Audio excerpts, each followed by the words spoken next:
வாக்குத்தத்தம் பண்ணின இரக்கத்தை செய்வதற்கு பரிசுத்த உடன்படிக்கையை தம்முடைய பரிசுத்த உடன்படிக்கையை நினைத்தருளி உங்கள் சத்துருக்களின்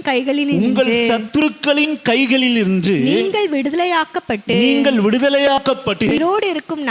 உயிரோடு இருக்கும் நாளெல்லாம் பயம் இல்லாமல் எனக்கு முன்பாக பரிசுத்தத்தோடும் நீதியோடும் எனக்கு ஊழியம் செய்ய கட்டளையிடுவேன் என்று அவர் நம்முடைய பிதாவாகிய ஆபிரகாமுக்கு இட்ட ஆணையை நிறைவேற்றுவதற்காகவும் ஆண்டவருடைய பிறப்பை பற்றி இந்த சகரியா தீர்க்க தரிசனமா சொன்ன வார்த்தை என்ன அப்படின்னு கேட்டீங்கன்னா, எனக்கு அருமையான தேவஜனமே, கர்த்தர் எதற்காகவும் நம்மிடத்திலே வந்தார் என்று சொல்லுவோமானால், முதலாவது காரியம் நம்மை விடுவிக்க, விடுதலை கொடுக்க அவர் வந்தார்.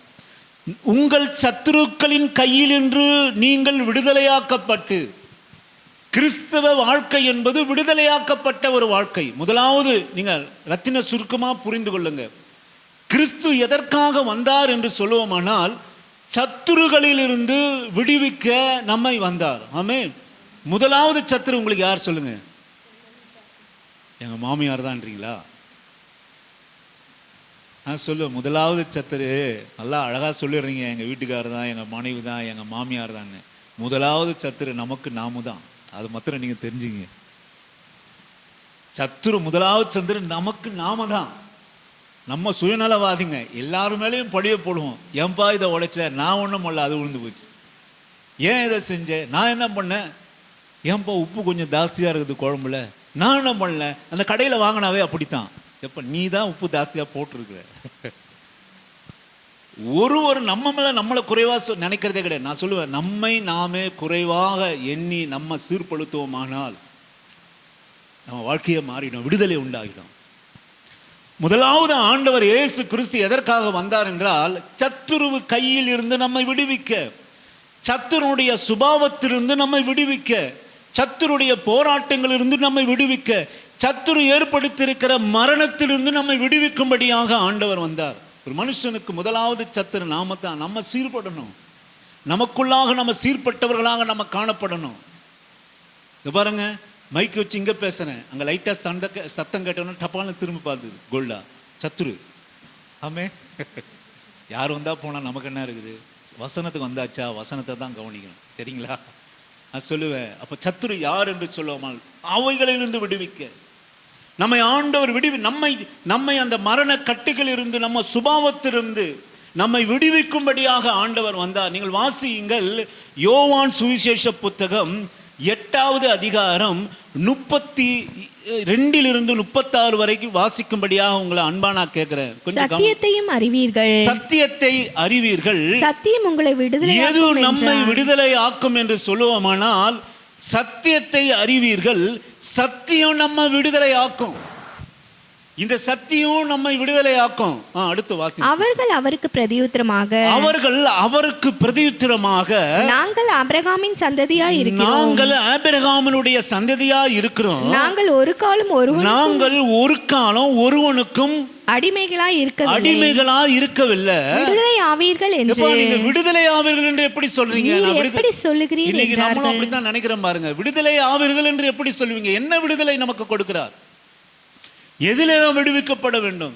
நாங்க ஆபிரகாமின் கூட இருக்கிறோம், எங்களுக்கு ஒரு தேசம் இருக்கு, எங்களுக்கு ஒரு வீடு இருக்கு, எங்களுக்கு ஒரு வேலை இருக்கு, நாங்க கஷ்டப்படுறோம், நாங்க சம்பாதிக்கிறோம், நாங்க சந்தோஷமா இருக்கிறோம். எதில நீங்க என்ன விடுதலை ஆவீர்கள் என்று சொல்கிறீர்கள் என்று அவர்கள் கேட்டார்கள். இயேசு அவர்களுக்கு பிரதியுத்தரமாக பாவம் செய்கிறவன் எவனும் பாவத்துக்கு அடிமையா இருக்கிறான் என்று மெய்யாகவே உங்களுக்கு சொல்கிறேன். மெய்யாகவே நான் சொல்கிறேன். அடிமையானவன் என்றைக்கும் வீட்டிலே நிலைத்திரான், குமாரன் என்றைக்கும் நிலைத்திருக்கிறார். ஆகையால் குமாரன் உங்களை விடுதலையாக்கினார், மெய்யாகவே விடுதலையாவீர்கள். சத்தியத்தை அறிவீர்கள், சத்தியம் உங்களை விடுதலையாக்கும். குமாரன் உங்களை விடுதலையாக்கினால் மெய்யாகவே நீங்கள் விடுதலையாவீர்கள். நாம் நம்முடைய விடுதலை, நம்முடைய பர்சனல் லைஃப், நம்முடைய சுபாவம். சத்துரு நமக்கு விதைத்திருக்கிறது அடிமைத்தனம்.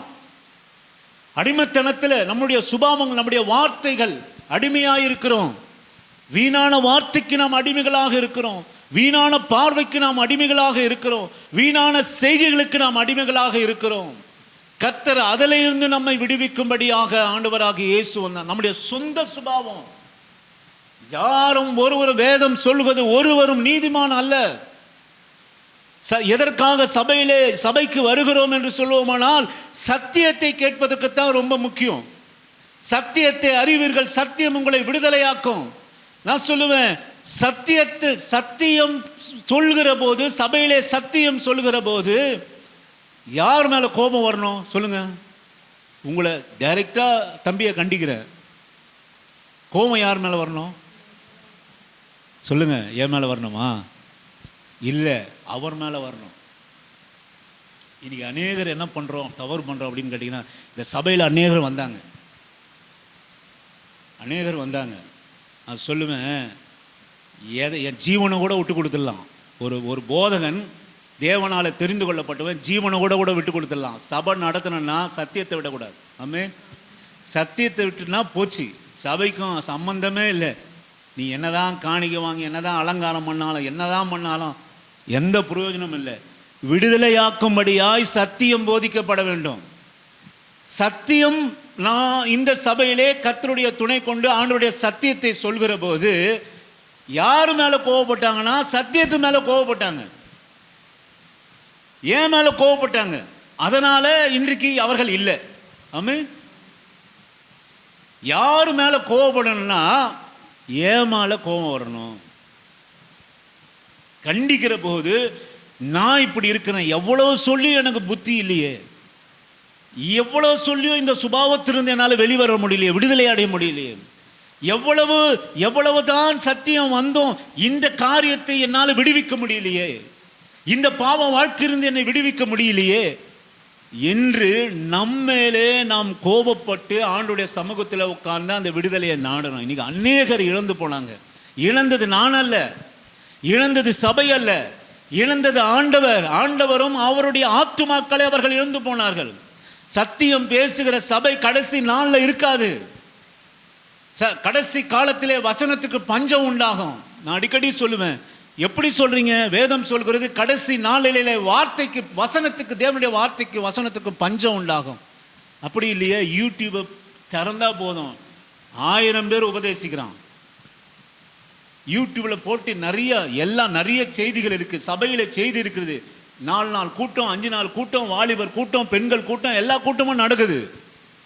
ஏன் சத்தியத்துக்கு என்ன குறை அப்படின்னு கேட்டீங்கன்னா, சத்தியம் பேசுகிறவர் இல்லை, சத்தியம் பேசினால் அதை ஏற்றுக்கொண்டு தன்னை விடுவித்துக் கொள்கிறவர்கள் இல்லை. அதுதான் அங்க வசனத்துக்கு குறை. இப்ப நான் சொல்லுவேன், சத்தியத்தை அறிவீர்கள், சத்தியம் நம்மை விடுதலையாக்கும்.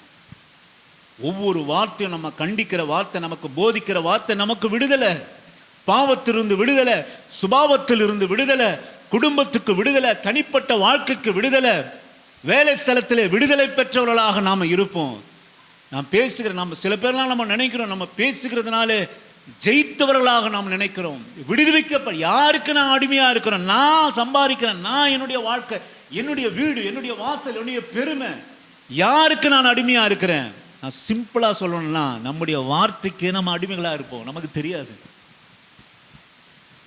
நம்ம பேசுகிற வார்த்தைக்கு நம்ம அடிமை. அந்த சுபாவத்திலிருந்து நம்மளால விடுபட முடியாது.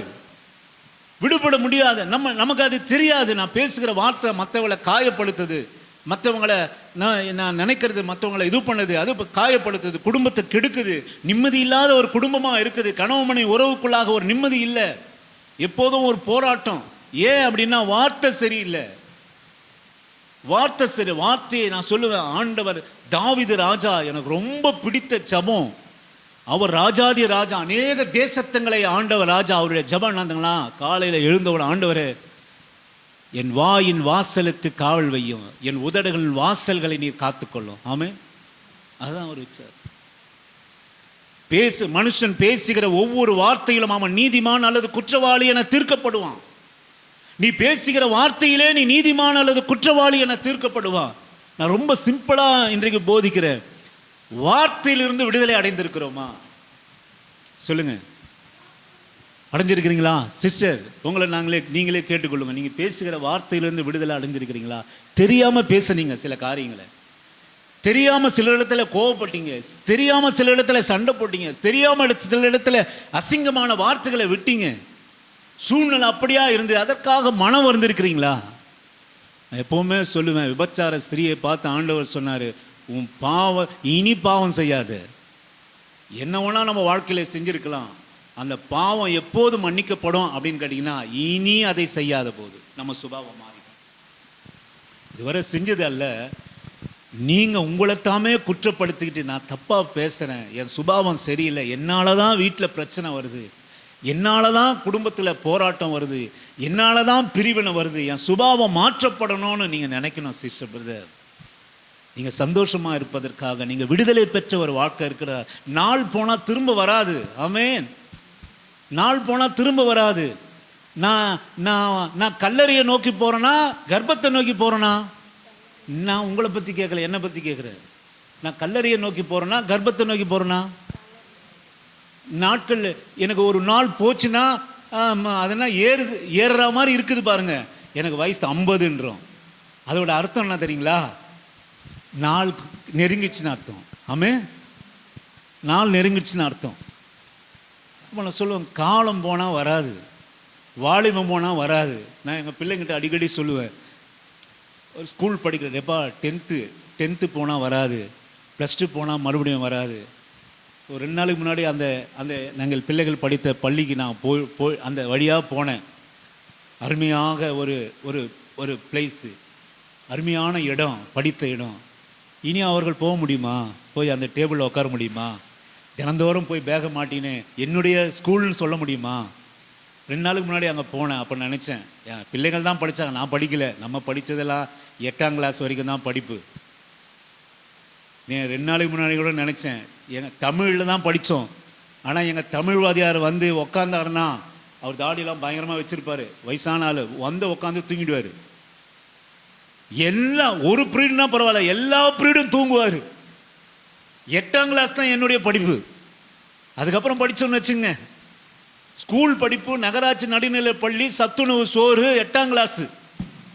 காலையில் 7-8 மணிக்கு போனால் 5 மணி வரைக்கும் 4 மணி வரைக்கும் பாத்ரூம் அடைக்கணும், அங்கே இருக்கணும். ஒரு பாத்ரூம் கிடையாது, ஒரு ஒன்றும் கிடையாது. இப்படிப்பட்ட ஸ்கூலு. மழை பெஞ்சா ஒழுகும் சொல்ல. அப்படிப்பட்ட ஸ்கூலில் படிச்சுட்டு என் பிள்ளைகள் ஒரு நல்ல ஸ்கூலில் அவங்க போயிட்டு வந்தாங்க அப்படின்னு சொல்லப்போ, மறுபடியும் அந்த ஸ்கூலில் போய் அந்த டேபிளில் போயிட்டு அந்த படிப்பை படிக்க முடியாது. ஆமென். வாழ்க்கை போனால் திரும்ப வராது. ஆமென். எதற்காக இவ்வளோ விரிவாக சொல்லணும்னா, வாழ்க்கை போனால் திரும்ப வராது. இந்த பிள்ளைகளை சில சமயத்தில் குழந்தைங்களை நம்ம வந்து கடிந்து கொள்வோம். ஐயோ பெரிய தொல்லை, நைட்லாம் அழுகுதுன்னா, அந்த பருவம் உனக்கு மறுபடியும் கிடைக்காது. ஆமென். அந்த குழந்தைங்க அந்த பருவம், அது நடக்கிறது, அது எழுந்திருக்கிறது, அது ஓடுறது மறுபடியும் நீ பார்க்க முடியாது. அதை பார்த்து ரசி. கர்ப்பம் அடைந்து இருக்கிறீங்களா, அதில் அப்படியே அப்போதான் உங்கள் மனைவி நீங்கள் நல்லா தாங்க முடியும். இப்போல்லாம் 1-2 தானே. அந்த காலத்தில் 8 பேத்துக்கு நாங்கள் 8 பேத்துக்கு மூலம் தாங்கலாம். இப்போல்லாம் 1-2 தானே. மிஞ்சி போனால் ஒரு வாட்டி மனைவியை அவன் மறக்க மாட்டாங்க. இந்த கர்ப்பத்தின் காலத்திலே கணவன் தாங்குகிறத மனைவி மறிக்கிற வரைக்கும் மறக்க மாட்டா. எந்த குறைவுகள் வந்தாலும் கணவனை விட்டு தர மாட்டா. நான் கர்ப்பத்தில் இருக்க சொல்ல, எங்கள் மனைவி எப்படி என் கணவர் என்னை கரிசனையாய் பார்த்தார், என்னை கவனித்தார், என்னை அரவணைத்தார். இதுதாங்க அன்பு. அந்த நாட்கள் மறுபடியும் வராது. எதற்காக சொல்றேன்னா, அந்த நாட்கள் மறுபடியும் வராது. இந்த குழந்தை பருவத்தினுடைய நாட்கள் மறுபடியும் வராது. அது நைட்லாம் தூங்குனாலும் சரி, அது என்ன பண்ணாலும், அது பெட்லேயே என்ன பண்ணாலும் சரி, அந்த நாட்கள் மறுபடியும் நமக்கு திரும்ப வராது. ஆமே. நமக்கு போகிற நாட்கள் நமக்கு திரும்ப வராது. நீ நல்லவனாய் மாறுவதற்கு, நீ விடுதலை பெற்ற வாழ்வு வாழ்வதற்கு, நீ பரிசுத்தமுள்ள ஒரு வாழ்வை வாழ்வதற்கு, குடும்பத்திற்காக, கர்த்தருக்காக, சபைக்காக உன்னை ஒரு நல்லவனாய் நிறுத்துவதற்கு மறுபடியும் உனக்கும் எனக்கும் தருணம் கிடைக்காது. இதுதான் நாட்கள். ஆமே. இனி காலம் செல்லாது. இதுதான் நாட்கள். நம்ம சுகத்தோடு, ஜீவனோடு கூட, பலனோடு கூட வைக்கிற நாட்கள் தான் நம்மை குடும்பத்தோடு கூட அன்புள்ளவர்களாய், சபையோடு பிணைப்புள்ளவர்களாய், கர்த்தரோடு கூட பிணைப்புள்ளவர்களாய், அதுதான் ஒரு விடுதலை பெற்ற ஒரு வாழ்க்கை. ஆமென். அல்லேலூயா. அருமையான தேவஜனமே, நாம் விடுதலை பெற வேண்டும் என்று சொல்லுவோமானால் நம்மை தாமே ஆராய்ந்து அறிய. நான் எதில் உட்காந்து கேட்கணும்? இன்றைக்கி என்னென்னவோ நம்ம டைம் ஸ்பெண்ட் பண்ணுறோம், செல்ஃபோனில் மணிக்கணக்கு டைம் ஸ்பெண்ட். உங்களோட கூட நீங்கள் டைம் ஸ்பெண்ட் பண்ணுறீங்களா? சொல்லுங்கள். கணவனுக்காக ஸ்பெண்ட் பண்ணுறீங்க, மனைவிக்காக ஸ்பெண்ட் பண்ணுறீங்க, சமையலுக்காக ஸ்பெண்ட் பண்ணுறீங்க. ஒரு 100 ரூபா காணாங்காத்தான் மீனை வாங்கிட்டு 2 ஹவர் ஸ்பெண்ட் பண்ணுறோம் நாற்று இல்லாமல் சாப்பிட்றதுக்கு. உண்மை தானே? சில பேர்லாம் இருக்கிறாங்க, அதிகமாக மீன் வாங்கிட்டா சபைக்கே வரமாட்டாங்க. ஏன்? மீன் வாங்கிட்டு வந்துட்டாரு, ஆஞ்சின்னு உட்காந்து இருக்கணும். ஆமே, 2 மணி நேரம் க்ளீன் பண்ணோம். இல்லை நீங்கள் சாப்பிட முடியாது, நாரிடும். என்ன நாற்று அடிக்குதுன்னு சொல்லுவோம். மீன் வாங்கினா 2 மணி நேரம் டைம் ஸ்பெண்ட் பண்ணுறோம். உண்மை தானே? சொல்லுங்கள். நல்லா கழுவி, நல்லா மொழிவி, 1 மணி நேரம் உட்காந்து முட்டி போட்டு உட்காந்து, அங்கெல்லாம் முட்டி போட்டு உட்காரோம், என்னென்னவோ பண்ணுவோம். அதுக்கெல்லாம் நேரம் செலவிடும். ஆனால் உங்களை தாமே ஆராய்ந்து அறிவதற்கு நேரத்தை நீங்கள் செலவழிக்கிறீங்களா? சொல்லுங்கள்.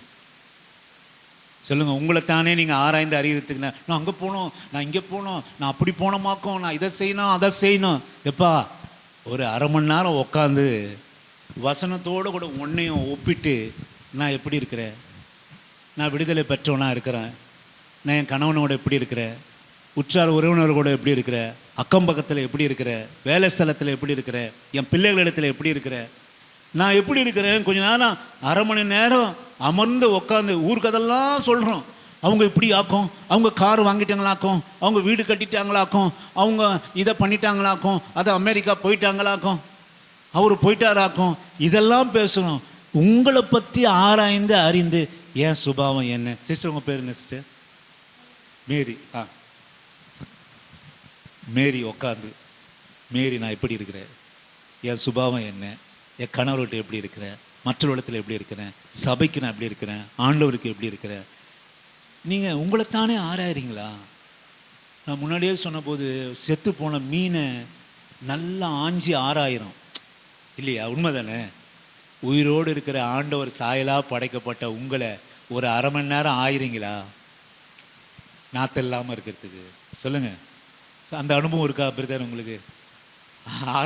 ஆஞ்சிருக்கிறீங்களா? உங்களை தாமே நீங்கள் ஆஞ்சி அருவாமனையில் வெட்டி உள்ளே இருக்கிற குடலை எடுத்து அதை அப்படியே நல்லா தேய்ச்சி, அது என்னது செதில் இல்லாமல் தேய்ச்சி உப்பு போட்டு கழுவி, எங்கள் அம்மாலாம் குழம்பு வச்சாங்கன்னா நான் சொல்லுவேன், எவ்வளோ மணி நேரம் வாங்கிறது 3 ரூபா மீன் காணாங்கத்தான். அதுக்கு எங்கள் அம்மா நேரம் செலவழிப்பாங்க பாருங்க. 1 மணி நேரம் 1.5 மணி நேரம் செலவு. கடைசியில் ஃபினிஷிங் ஸ்டேஜ், உப்பு எடுத்துடுவான், கல் உப்பு எடுத்துடுவான், போட்டு சட்டியில் போட்டு சல அப்போ தான் அப்பவும் அழுக்கு வரும். அது நம்மளாம் மீனை பண்ணுறவங்க தான், எவ்வளவு கழுவுனாலும் அழுக்கு வந்துட்டே இருக்கும், நாத்தம் போவாது. சொல்லுவேன், உங்களைத்தானே நீங்கள் அறியறீங்களா?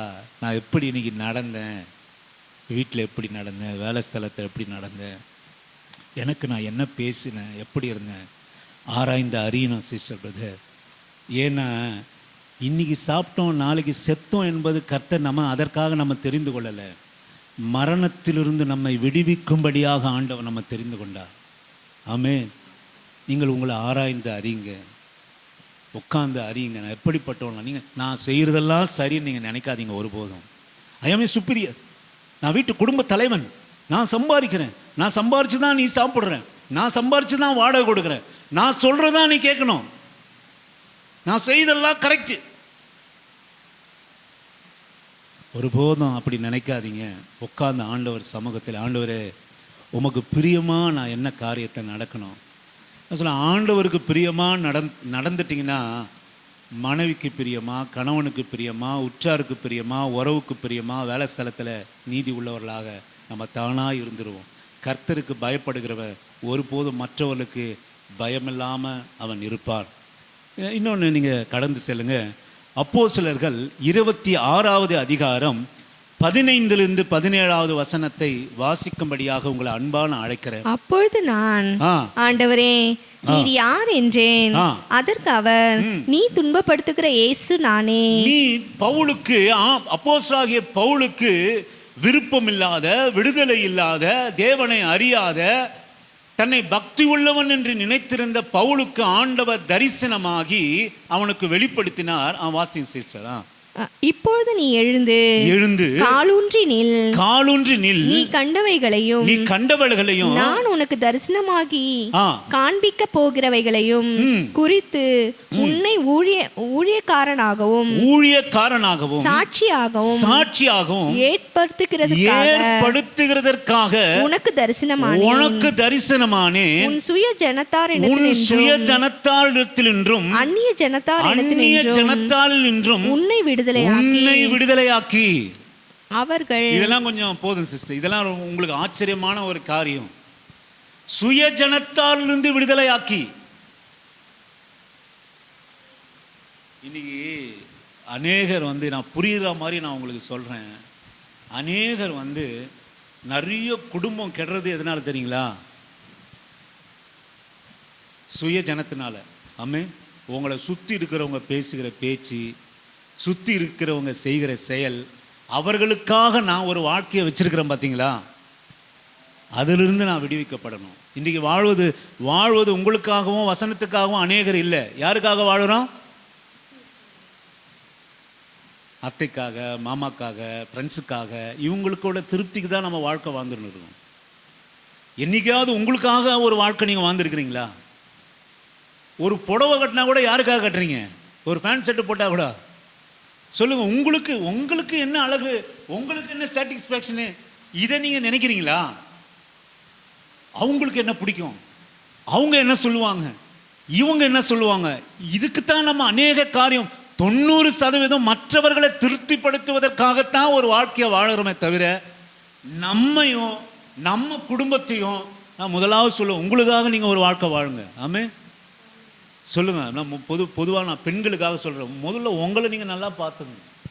நீங்கள் தான் குடும்பத்தோட அஸ்தி பாரம். நல்லா கேட்டு வாங்கி சாப்பிடுங்க. பணம், அதாவது நம்ம கணவன்கிட்ட பணம் இருக்கா, நல்லா கேட்டு ஏங்க எனக்கு ஒரு மாதிரி மயக்கமாக இருக்குது, எனக்கு ஒரு மாதுளம்பழம் 100 ரூபாய்க்கு வாங்கி கொடுங்க. ஏங்க எனக்கு ஒரு மாதிரி இருக்குது, நீங்கள் மட்டன் சாப்பிடணும் போல இருக்குது, ஒன்றும் தேவையில்லை, ஒரு 50 கிராம் 100 கிராம் வாங்கி ஏதோ ஒரு குழம்பு வச்சு கொடுங்க. கேளுங்க. நீங்க குடும்பத்தில் அஸ்திபாரம், குடும்பத்தை கட்டுகிறவர்கள், பிள்ளைகளை போஷிக்கிறவர்கள். உங்களுக்காக நீங்கள் ஒரு வாழ்க்கையை வாழணும். ஆமே, உங்களுக்காக ஒரு வாழ்க்கையை வாழணும். கல்யாணம் பண்ணா மனைவிக்காகவே ஒரு வாழ்க்கைன்னு இல்லை, கல்யாணம் பண்ணா புருஷனுக்காகவே வாழ்க்கை இல்லை, புள்ள பெத்துட்டா புள்ளைக்காகவே வாழ்க்கை இல்லை. புள்ள புள்ள புள்ள புள்ள புள்ள ரெண்டை பெத்துட்டு நம்ம படுற அவஸ்தை இருக்குது. வாழ்க்கை ஒரு 2 குழந்தை ஆண்டவர் கர்ப்பத்தில் கொடுத்தார், அவரு தான் கொடுத்தார். நமக்கு பேர் என்ன தெரியுங்களா? என்ன நம்ம பேரு? பெற்றோர். யாரிடத்திலிருந்து பெற்றீங்க புள்ளிய? புருஷனிடத்திலிருந்து பெற்றுக்கொள்ளல, ஆண்டவரிடத்திலிருந்து பெற்றுக்கொண்டதுனால தான் நமக்கு பெற்றோர்னு பேரு. ஆமே, பெற்றோர்னா இங்கிருந்து சில பேர் ரொம்ப இதுவாக நினைப்போம், இங்கிருந்து இப்படி வெளியே வந்ததுனால நான் இங்கிருந்து பெத்து போட்டேன். அப்படி இல்லை அர்த்தம். எங்கிருந்து பெத்து போட்ட? அங்கிருந்து பெத்து போட்ட. யார் கொடுத்தது? கர்த்தர் கொடுத்தார், நீ பெற்றுக்கொண்டா புள்ளைய. ஆமே, பெற்றவர் புள்ளைய அவர் நடத்துவார். ஆமே, அல்லேலூயா. நம்ம பிள்ளைகளை ஆண்டவர் கொடுத்திருந்தார்னா அவர் நடத்துவார். பிள்ளைகளை குறித்த பெரிய கவலை உங்களுக்கு வேணாம். அடுத்த வசனம் அதுக்கு தான் நான் வரேன். பயமில்லாத ஒரு வாழ்க்கை வேணும். பயந்து சாகிறது வாழ்க்கை என்ன ஆகுமோ, குடும்பம் என்ன ஆகுமோ, இது என்ன ஆகுமோ, அது பயம். அடுத்தது நீங்க கவனிங்க, நான் வாசிக்கிறேன், இதை முடிக்கிறேன். நான் விடுதலை பெற்ற சுயஜனத்திலிருந்து விடுதலை வேணும். சுயஜனத்திலிருந்து விடுதலை வேணும். மற்றவர்களுக்காக வாழ்க்கை, மற்றவர்களுக்காக எல்லாவற்றையும். இங்கே பவுலை ஆண்டவர் சந்தித்து ஸ்பெசிபிக்கா அவர் சொல்கிற காரியம் ரொம்ப ஆச்சரியமா இருந்தது பாருங்க. உன் சுய ஜனத்தார் என்று உன்னை விடுதலையாக்கி. நீ அப்படியே சில பேர்லாம் நீங்க சில குடும்பங்கள்லாம் கவனி, எங்க குடும்பத்தெல்லாம் நீங்க கவனிச்சீங்கன்னா பெரிய குடும்பம். கர்த்தருக்கு ஸ்தோத்திரம், என்ன சுய ஜனத்திலிருந்து விடுதலை ஆக்கிட்டார். ஆமென். கல்யாண காட்சினா கூட நான் போக மாட்டேன். கல்யாண காட்சி நான் ஜெபம் பண்றோம், அவ்வளவுதான், முடிஞ்சு போச்சு. ஜெபம் பண்றோம், ஒன்றுத்துக்கு போவோம், கடைசியில் என்ன முடிவு உண்டாச்சுன்னா அதை கஷ்டப்பட்டு போயிட்டு வந்துடுறது. மற்றபடி அண்ணன் அவன் இவன் இதுக்காக தோளான் தொட்டினான், இது கதை, இந்த கதையே வேண்டாம். சுய ஜனத்தாலிருந்து விடுவிக்கப்பட்டாதான் உங்களுக்காகவும் ஆண்டவருக்காக நீங்கள் பிரகாசிக்க முடியும். அடிமைகள் ஆயிடாதீங்க. ஒரு குறிப்பிட்ட காலம் வரைக்கும் அம்மாவுக்கு அடிமையா இருந்தோம். விடுவிக்கப்படணும். புருஷங்கிட்ட வந்துட்ட பிறகு அம்மாவுக்கு அடிமையா இருந்தோம்னா குடும்பம் உருப்படாது. தெரியுமா உங்களுக்கு? புருஷங்கிட்ட வந்துட்ட பிறகு போன போட்டு அம்மா இப்படி ஆக்கும் அப்படி ஆக்கும் இப்படி ஆக்கும் அப்படின்னா குடும்பம் உருப்படுமா? படாது. அம்மாவை அப்பயே கைட்டு விடுங்க, அன்பு கூறுங்க, நல்லதை செய்யுங்க. நான் சொல்றதை புரிந்து கொள்ளுங்க. தவறான நினைச்சிடாதீங்க. அம்மா என்னப்பா இது, அம்மாவை கைட்டு விடுறதாரு, பெத்து வளர்த்து என்னவோ பண்ணாங்க. நான் அப்படி அந்த அர்த்தத்தில் சொல்ல. உங்களுடைய ஆலோசனை இருக்கணும். குடும்பத்தில் வெளி நபருடைய ஆலோசனை, மூன்றாவது நபருடைய ஆலோசனை குடும்பத்தில் வரக்கூடாது.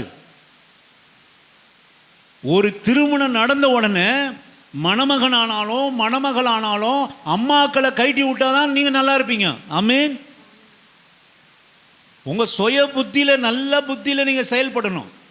நீங்க உட்காரணும். இப்ப குடும்பத்தில் இந்த மாதிரி இருக்குப்பா, இப்ப இந்த மாதிரி இருக்கு, நம்ம இதை குறைச்சிக்கலாம், இதை செய்யலாம், இதை இப்படி பண்ணலாம், உங்க ஆலோசனை இருக்கணும். இன்னும் கல்யாணம் ஆயிட்டு 10 வருஷம் கழிச்சு அம்மா இப்பெல்லாம் ரொம்ப சுலபம். அப்பெல்லாம் ஊர்ல லெட்டர் போடுவாங்க, இப்போ டக்குன்னு பத்திக்கும். நான் சொல்லுவேன், சில நேரத்திலலாம் ஏன் குடும்பம் நல்லா சமாதானமா இருந்ததெல்லாம் முன்பெல்லாம் தெரியுங்களா? இந்த பொண்ணு லெட்ரு போய் சேர்றதுங்காட்டியும் 2 பேரும் சேர்ந்துருவாங்க. ஆமென், அல்லேலூயா. 2 பேரும் சேர்ந்துருவாங்க. இல்லை அம்மா 1 மாதம் கழித்து ஊர்லேருந்து வருவாங்க, அதுக்குள்ளே 2 பேரும் இணைஞ்சிருவாங்க, குடும்ப சமாதானம். இப்போ ஏன் துரிதமாக டைவர்ஸ் எதற்காக போகுது? துரிதமாக குடும்பம் ஏன் கெட்டு போகுதுன்னா, அந்த கோபத்தில் இருக்க சொல்லி டக்குன்னு அங்கே போகுது செய்தி சாத்தானுக்கு. உடனே அவங்க ஒரு முடிவு, அப்படியா எடுத்துன்னு வந்துட்டு நம்ம பார்த்துக்கலாம், கிளம்பிடு. நம்ம உடனே அந்த கோபம் முடியல, அந்த இதுவும் முடியல, எதுவுமே முடியல, அந்த ஸ்பாட் ஆக்ஷன். நான் சொல்லுவேன், உங்கள் வாழ்க்கையில் எதுவாக இருந்தாலும் ஸ்பாட் ஆக்ஷன் இருக்கக்கூடாது.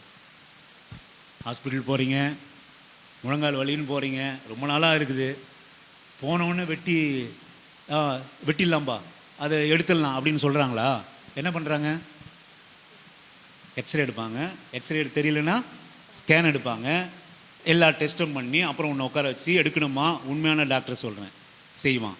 ஆனால் குடும்பத்து என்பது எத்தனை பெரிய தேவனுடைய ரகசியம். ஆண்டவருடைய வாசம் செய்கிற இடம் குடும்பம். அந்த இடத்துல போயிட்டு 3வது மனுஷனுடைய ஆலோசனை இருக்க, உங்கள் சுய ஜனத்தாலிருந்து விடுதலை நீங்கள் ஆகணும். உங்களை போட்டு வச்சிருக்கிறாங்க பார்த்தீங்களா, உங்கள் நண்பர்கள். சில பேர்லாம் பாருங்கள், எங்கள் ஃப்ரெண்ட்ஸ் என்ன சொல்கிறாங்களோ, ஃப்ரெண்ட்ஸ் என்ன படிக்கிறான், ஃப்ரெண்ட்ஸ் என்ன தேர்ந்தெடுக்கிறான், ஃப்ரெண்ட்ஸ் எப்படி பேசுகிறான், ஃப்ரெண்ட்ஸ் என்னத்தை குடிக்கிறான், ஃப்ரெண்ட்ஸ் எப்படி செலவு பண்ணுறான், ஃப்ரெண்ட்ஸ் எப்படி ஆடை உடுத்துறான், அவனுக்கு அடிமை. நமக்கெல்லாம் இதெல்லாம் சொல்ல தேவையில்லை. எந்த நடிகருக்கும் நம்ம அடிமைகளாக இல்லை. நிறைய பேர் இருக்கிறாங்க அடிமைகளாக. நம்ம எந்த நடிகைக்கும், அம்மா சாவித்திரி அந்த மாதிரி ஆளுங்க என்ன அடிமைகளாக இருந்தீங்களா நீங்கள்? இல்லை. எந்த நடிகைக்கும் நம்ம அடிமைகளாக இல்லை. யாரை பார்த்து நம்ம ஹேர் ஸ்டைல் வைக்கல, யாரை பார்த்து நம்ம பேண்ட் சட்டை போடல, யாரை பார்த்து இல்லை. வேதம் பவுலை ஆண்டவர் அழகாக, ஆண்டவருடைய வார்த்தை அழகாக, உன் சுய ஜனத்திலிருந்து உன்னை விடுவிக்க. நான் சொல்லுவேன், எனக்கு அருமையான இந்த ரகசியத்தை நீங்கள் புரிஞ்சு கொள்ளுங்க. உங்கள் குடும்பத்தில் ஆண்டவருடைய ஆலோசனை இருந்தால் தான் நீங்கள் நல்லா இருப்பீங்க. சுய ஜனத்திலிருந்து நீங்கள் விடுவிக்கப்படணும், விடுதலையாகணும். நான் விடுதலையாகணும்னா சுய ஜனத்திலிருந்து விடுதலை. அவர்களுக்காக வாழ்க்கை, அவர்களுக்காக உடை, அவர்களுக்காக நட, அவர்களுக்காக பேச்சு, அவர்களுக்காகவே. ஒரு கார் வாங்கினா யாரு பார்க்கணும்? நம்மளுக்காக இல்லை, நம்ம தேவைக்காக இல்லை, அவங்களாம் பார்த்து கார் வாங்கிட்டாருன்னு சொல்லணும். அதுக்காக ஒரு காரு, ஆமே, ஒரு பைக்கு வாங்கணும், எல்லாம் உன் தேவைக்காக, நம்ம தேவைக்காக நம்ம வாங்கணும். சுயஜனத்திலிருந்து, அவருடைய எண்ணங்களிலிருந்து நாம் விடுவிக்கப்படணும். எதில் விடுதலை ஆகணும்? மற்றவருடைய எண்ணத்திலிருந்து, மற்றவர்கள் நம்மை ஆண்டு கொள்வதிலிருந்து. நாம் தாயாக இருக்கலாம், தந்தையாக இருக்கலாம், நண்பர்களாக இருக்கலாம், நம்மை நேசிக்கிறவர்களாக இருக்கலாம். அவர்களுடைய ஆலோசனை ஒருவேளை நன்மையாக இருக்கலாம், ஒருவேளை நம்மை பாதாள குழியில தள்ளுவதாக இருக்கலாம். ஆமே சொல்லுவேன், அல்லேலூயா. அந்த ஆலோசனையிலிருந்து நீங்கள் விடுவிக்கப்படணும். அதுக்காக நான் தான் பெரிய ஆளாக்கும், நான் எடுக்கிறதெல்லாம் கரெக்டு சொல்லிட்டாங்க, சுயஜனத்தோட பேச்சே தேவையில்லை. நீங்கள் வசனத்தை புரிந்து கொள்ளணும்.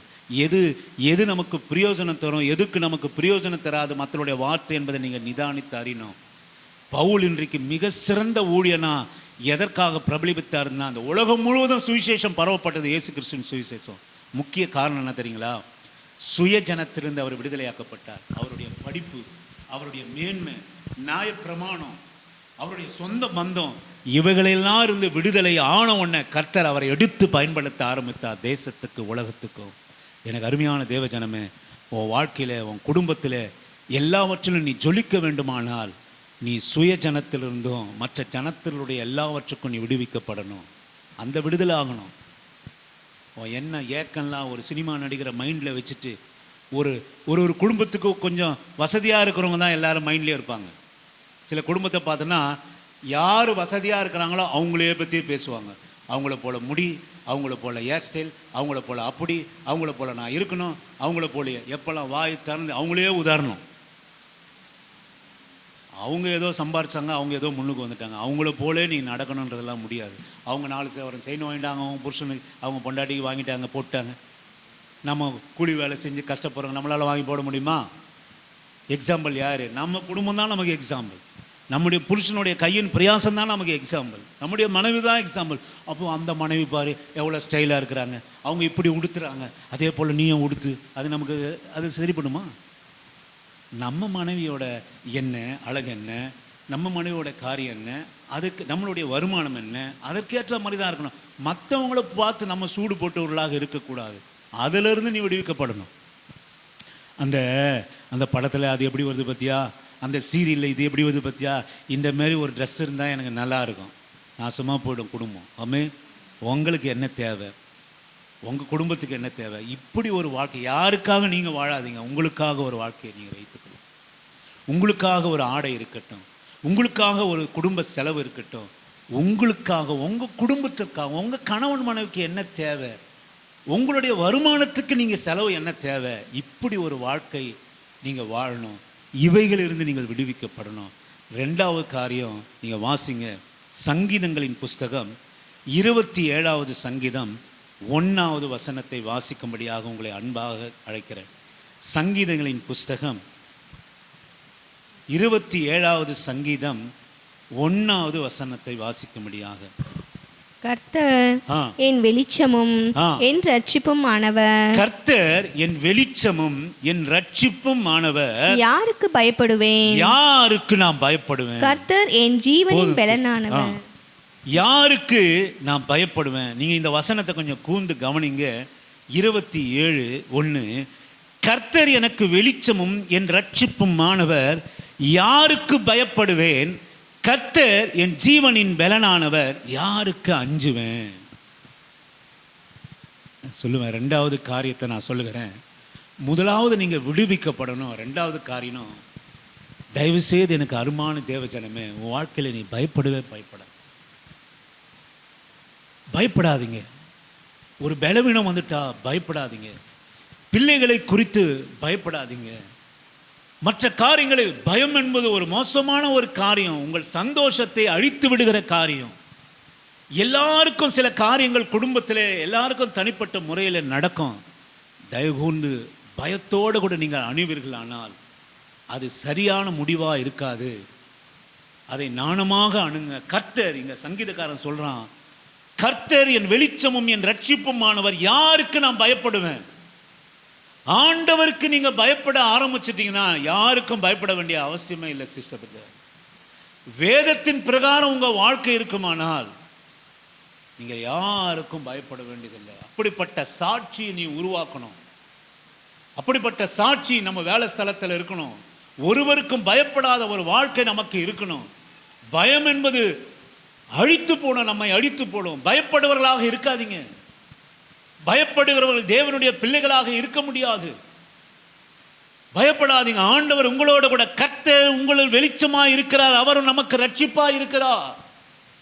ஒருபோதும் பயப்படாதீங்க. வாழ்க்கையில பிள்ளைகளுடைய எதிர்காலத்தை குறித்து பயப்படாதீங்க. நான் சொல்லுவேன், நம்ம ஜான் இருக்கிறாரு, இன்னைக்கு எல்லாரும் எல்லாரும் எனக்கு தெரிந்தவங்கலாம் கேட்டீங்கன்னா என்னென்னவோ படிப்பு, என்னென்னவோ காரியம். நான் ஆண்டவருடைய நமக்கு பயம் மாத்திரம் இல்லைன்னா, நான் சொல்லுவேன், வாழ்க்கையில் பிள்ளைகளை குறித்தும் மற்ற காரியங்களை குறித்தும் வேலை குறித்தும் வாழ்க்கையை குறித்தும் பயப்படாதீங்க. சொல்ல நான் தைரியமாக +2 முடித்தோன்னா பைபிள் காலேஜ் அனுப்பிச்சோம். இங்கே இருக்கிற சூழ்நிலைலாம் தெரியும். எங்கள் மனைவி நினைக்கலாம், நீங்கள் சபைக்கு விசுவாசி கூட நீங்கள் நான் தைரியமாக சொல்லுவேன், நீங்கள் எங்கள் குடும்பத்தாரும் நினைச்சது உண்டு, எங்கள் சபையாரும் நினைச்சது. இந்த ஆள் வருகிற ஆள்லாம் திட்டி அனுப்பிச்சிடுறானே. எங்கள் பிள்ளைகள் நினச்சிருப்பாங்க, இப்போ ஆத்மா வேணும் வேணும் வேணும்னு ஜெபம் பண்ணுறாங்க, ஆத்மாவுக்காக எல்லாம் பண்ணுறாங்க, ஆத்மா வந்தால் திட்டி அனுப்பிச்சிடுறாங்களே. சத்தியத்தை போதிக்கிறதுக்கு தான் சபை. இருக்கிற ஆத்மா இருக்கும், 5ஓ 10ஓ அது 20ஓ அது மாத்திரம் இருந்தால் போதும். சபையை கர்த்தரை அசட்ட பண்ணுகிறது, வசனத்தை அசட்ட பண்ணுகிறது, தான் விடுதலை ஆகாத தான் விருப்பம் போல நடத்துறது, போதகரை நடத்துறது. அப்படிப்பட்ட ஆத்மாக்கெல்லாம் வச்சுட்டு நம்ம ஒன்றும் பண்ண போகிறது கிடையாது. பரலோகத்துக்கும் போகாது, இங்கேயும் ஒழுங்காக வாழ போகிறது கிடையாது. வேணா அலங்காரமாக ஞாயிற்றுக்கிழமைனா நல்ல ஒரு புடவை கட்டினா அப்படி இப்படின்னு வந்து உட்காந்துன்னு அப்படின்ட்டு போகும். அதனால் எந்த பிரயோஜனமும் இல்லை சபைக்கு. ஸோ பாஸ்டர் உங்களுக்கு எவ்வளோ வேணும் கிறிஸ்மஸ்க்கு சொல்லுங்கள் பாஸ்டர். அவர் நம்மளும் வாங்கிட்டோன்னு வச்சுங்க, முடிஞ்சு போச்சு கதை. அது கேட்க முடியுன்றீங்க. சிஸ்டர் ஏன் லேட்டாக வரீங்க, சிஸ்டர் ஏன் இப்படி பண்ணுறீங்க, சிஸ்டர் ஏன் இப்படி இருங்க, கேட்கவே முடியாது. சோத்துறோம் அப்படின்னு விட்டுருவோம். நல்லா எதிர்பார்க்காம இருந்தால் நல்லா போடுவோம். ஆமென், ஹல்லேலூயா. சத்தியத்தை சொல்லணும். அப்படி இப்படிப்பட்ட விசுவாசம் சபையில் ஒரு சிலர் தான் கூடுகிறோம், ஆராதிக்கிறோம். நான் சொல்ல தைரியமாக பயப்படாமல் பைபிள் காலேஜ் அமிச்சோம். ஆமென், ஹல்லேலூயா. நான் சொல்லுவேன், நாம நம் பிள்ளைகளுக்கு ஏதாவது ஒரு வழியை வைத்திருந்தாலும் கர்த்தர் ஒரு வழி வைப்பார், கர்த்தர் நடத்துவார். பயப்படக்கூடாது, நம்ம பிள்ளைகளை குறித்து பயப்படக்கூடாது. எதிர்காலத்தை குறித்து எதனா ஒரு பலம் உடனே பயம். வயிற்றுல லைட்டாக 3 நாளாக வலி, போச்சோ கிட்னி அப்படின்னு நினச்சிக்கிறது. தலையில் வலி, மூளைக்கு எதனா சேதாரம் வந்துடுச்சா பயம், எல்லாவற்றிலும் பயம். நான் சொல்லுவேன், கர்த்தர் நமக்கு வெளிச்சமாக இருக்கிறார், அவரே நமக்கு ரட்சிப்பாக இருக்கிறார். ஒரு காலம் நீ நீங்கள் வாசியுங்கள், சங்கீதங்களின் புஸ்தகம் 56:3 வாசிக்கும்படியாக உங்களை அன்பான அழைக்கிறேன். பயத்திலிருந்து நாம் பயப்படாமலும், அதுதான் அந்த ஒன்று, பயப்படாமலும் உன்னை விடுதலை பண்ணவும், நீ பயப்படாமல் ஒரு வாழ்க்கை வாழணும். அதுக்கு தான் இயேசு வந்தார். எதுக்கு வந்தார்? விடுதலை பண்ணவும். ஒரு சுருக்கத்தை புரிந்து, இன்றைய செய்தியோட சுருக்கம், உங்களை விடுவிக்கவும். 2வது காரியம், பயப்படாமலும் ஒரு வாழ்க்கை, பயம் நிறைந்த வாழ்க்கை. பயப்படுவன் தேவனுடைய ராஜ்யத்தை சுதந்தரிக்கவே முடியாது. வாசிங்கள் சங்கீதங்கள் 56:3. நான் பயப்படுகிற நாளில் உம்மை நம்புவேன். பயப்படுகிற நாளில் உம்மை நம்புவேன். ஆமென். ஒருவேளை பயம் வந்தா யாரை நம்பணும்? அழகா சொல்ற பாருங்க, பயப்படுகிற நாளில் ஆண்டவரை நம்புங்க. ஆமென். கர்த்தர் உங்களை விட்டு விலகுவதும் இல்லை, உங்களை கைவிடுவதும் இல்லை. இந்த உலகத்தில் பயப்படுகிற காரியம் வரும், அச்சுறுத்துகிற காரியம் வரும், வேதனை தருகிற காரியம் வரும், பயப்படுத்துகிற காரியம் வரும். நான் சொல்லுவேன், இயேசுவினுடைய நாமத்தினாலே பயம் வருகிற காரியத்தில் ஆண்டவரை நம்புங்க. ஆமென். கர்த்தர் உன்னை விட்டு விலகுவதும் இல்லை, உன்னை கைவிடுவதும் இல்லை. ஆமென். உன்னை விட்டு விலகலம்மா மகனே, உன்னை விட்டு விலகல ஆண்டவர். அவரே ரட்சிப்பும் வெளிச்சமும் பலனுமானார். அவரே நம்முடைய வாழ்க்கையிலே, அதுதான் நம்பிக்கை. ஆண்டவராக இயேசு கிறிஸ்து எதற்காக இந்த உலகத்திலே வந்தார்? சத்துருடைய கையிலிருந்து நம்மை விடுதலையாக்கவும். ஒரு பயம் இல்லாத ஒரு வாழ்க்கை நமக்கு இருக்கணும். எந்த சூழ்நிலையிலும் பயப்படாமல் ஒரு வாழ்க்கை. நீங்க பயப்பட்டு எதனா நடக்க போதா சொல்லுங்க? பயப்படுறதுனால எதனா நடக்க போதா? நல்லது நடக்காது, கெட்டது தான் நடக்கும். நீங்க பயப்பட நீங்க கெட்டது தான் நடக்கும். எஸ்தரமா பயந்தாங்கன்னா என்ன நடக்கும்? என்ன நடக்கும்? அவங்க வீட்டை விட்டு அவங்க போயிடணும் வெளியே. பயப்படாமல் கர்த்தரைய நம்பிக்கையா இருக்கிறாருன்னா சொன்ன. சில பேர் பிசாசுன்னு பயப்படுறாங்க. உண்மையா பயப்படாம இருந்தா நீ பல பிசாசுகளை விரட்டுற ஆள். நீ அந்த வல்லமை உங்க இடத்துல இருக்கு. இது தெரியுமா உங்களுக்கு? இன்னைக்கு ஏதோ கருப்பா உருவத்தை பார்த்தா, ஏதோ ஒரு பேச்சு சத்தத்தை பார்த்தா, அதை பார்த்தா இதை பார்த்தா நம்ம பயப்படுறோம். நான் சொல்லுவேன், ஆண்டவர் ஒவ்வொரு அழைத்த நாளிலிருந்து பிசாசுகளை விரட்டுகிற வல்லமையை தேவனுடைய பிள்ளைகளுக்கு கொடுத்திருக்கிறார். ஆமென். பிசாசுடைய வல்லமையை மிதிக்க நமக்கு அதிகாரத்தை அவர் கொடுத்திருக்கிறார். நீ பயப்பட அவன் நம்ம போட்டு மிதிப்பான். அசுத்தாவி நம்ம பயப்பட நம்ம இல்லாம பண்ணிடுவான். ஒரு வீடு இருக்கு, ஒரு அசுத்த கிரியை இருக்கு, அதற்காக நீங்க பயந்தீங்கன்னா, பயந்து வெளியே போனீங்கன்னா அவன் வாழ்வான், நீங்க வெளியே போயிடுவீங்க. உண்மைதானே? அப்ப பயமுள்ள காரியம் நம்மை ஆண்டு கொள்ளும், பயமுள்ள காரியம் நம்ம ஆக்கிரமித்துக் கொள்ளும், பயம் நம்மை ஆக்கிரமித்துக் கொள்ளும். பயம் என்பது சந்தோஷம் இல்லாதது, பயம் என்பது வேதனை உள்ளது, பயம் என்பது நம்மை விரட்டக்கூடியது, பயம் என்பதை பரலோகத்தில் பயம் தேவனுடைய ராஜ்யத்தை சுதந்திரிக்க முடியாது. அதுதான் நீங்கள் வேதத்தில் நீங்கள் வசனத்தை பார்த்தீங்கன்னா அதிகமான வசனம் பயப்படாது, பயப்படாத, நான் உன்னோட கூட இருக்கிறேன், நீ பயப்படாது, நீ பயப்படாது. அதனால எனக்கு அருமையான தேவனுடைய பிள்ளையே, இந்த உலகத்தில் சோதனைகளும் பாடுகளும் வேதனைகளும் வியாதிகளும் எல்லாம் வரும். நான் சொல்ல அந்த நேரத்தில் நீ பலன் கொண்டு பயப்பட்டு போகாது, தைரியமாக எதிர்கொள். வியாதியை தைரியமாக எதிர்கொள். பிள்ளைகள் நமக்கு கொடுத்திருக்கிற பிள்ளைகளை தைரியமாக நீ எதிர்கொள்ளணும். வாழ்க்கையை தைரியமாக எதிர்கொள்கிற பக்குவம் நமக்கு இருக்கணும். ரோமர் சுவிசேஷ புத்தகம் 8வது அதிகாரம் 14-15 வாசிக்கும்படியாக உங்களை அன்பா நான் கேட்கிறேன். ரோமர் புஸ்தகம் 8வது அதிகாரம் 14-15 வாசிக்கும்படியாக அன்பா நான் அழைக்கிறேன். ரோமாபுரிக்கு எழுதின நிருபம். மேலும் எவர்கள் தேவனுடைய ஆவியினாலே நடத்தப்படுகிறார்களோ, நல்லா கவனிங்க, எவர்கள் தேவனுடைய ஆவியினாலே நடத்தப்படுகிறார்களோ அவர்கள் தேவனுடைய புத்திரராய் இருக்கிறார்கள், அவர்கள் தேவனுடைய புத்திரராய் இருக்கிறார்கள். அந்தபடி திரும்பவும் பயப்படுகிறதற்கு நீங்கள் அடிமைத்தனத்தின் ஆவியை பெறாமல், அடிமைத்தனத்தினுடைய ஆவியை பெறாமல் அப்பா பிதாவே என்று கூப்பிட பண்ணுகிற புத்திர சுவிகாரத்தின் ஆவியை பெற்றீர்கள். புத்திர சுவிகாரத்தினுடைய ஆவியை பெற்றீங்க. நீ பயப்படுகிறதுக்காக, மறுபடியும் நீ பயப்படுறதுக்காக பலவீனமான ஆவியை நீ பெறாம அப்பா பிதாவே என்று கூப்பிட பண்ணுகிற புத்திர சுவிகாரத்தினுடைய ஆவியை பெற்றுகிறீங்க. அப்ப பயம் வருகிற போது என்ன பண்ணோம்? சொல்லுங்க, என்ன பண்ணோம்? என்னங்க பண்ணோம்? பயம் வர சொல்ல என்ன பண்ணோம்? மேரி சொல்லுங்க. பைபிள் பாருங்க, பைபிள் கிழிக்கிறா பாருங்க. நான் வச்சு பயம் வர சொல்ல நம்ம வாழ்க்கையில பயம் வருகிற போது, ஏதாவது ஒரு காரியத்தில் பயம் வருகிற போது, நீ மறுபடியும் அடிமைத்தனத்தினுடைய ஆவியை பெறாமல் அப்பா பிதாவே என்று கூப்பிட பண்ணுகிற புத்திர சுவிகாரத்தினுடைய ஆவியை நாம் பெற்றிருக்கிறோம். அப்ப இயேசுவை பெற்றவர்கள் யார் சொல்லுங்க? அப்பா பிதாவே என்று கூப்பிட பண்ணுகிற உரிமையை பெற்றிருக்கிறோம். ஆண்டவருடைய பிள்ளைங்க யாரு?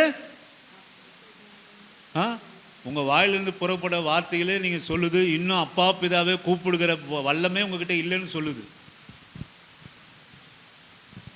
இதுக்கு கூட வெக்கம். ஆண்டவர் கூப்பிடுறது கூட வெக்கம்.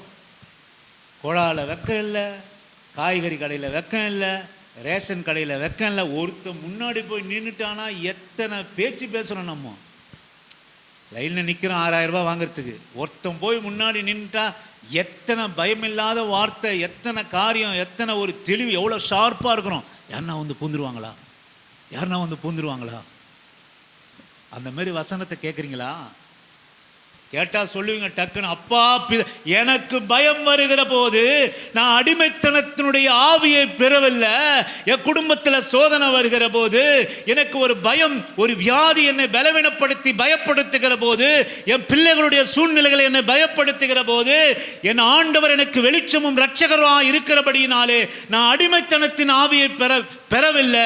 அப்பா பிதாவே என்று கூப்பிட பண்ணுகிற புத்திர சுவிகாரத்தின் ஆவியை நான் பெற்றிருக்கிறேன் என்கிற பயம் நீங்குகிற ஆவியை ஆண்டவர் நமக்காக தந்திருக்கிறார். பயப்படுகிற ஆவி ஆண்டவர் தரல. பயப்படுகிற ஆவி ஆதாமினுடைய சுபாவம், பிசாசனுடைய சுபாவம். You must know. பயப்படுகிற ஆவி தேவனுடைய சுபாவம் இல்லை. ஆண்டவரை சிலுவையிலே அறைய பிடிக்க, நிர்வாணப்படுத்த, அவமானப்படுத்த, கொடுமைப்படுத்த, சிலுவையிலே அறைய, கடைசி சொட்டு ரத்தம் வரை உடம்பிலிருந்து இடக்க அநேக கூடினார்கள். ஆண்டவர் ஒருபோதும் பயப்படலை. நான் தான்ப்பா என்னை பிடிச்சிட்டு போங்கன்னு.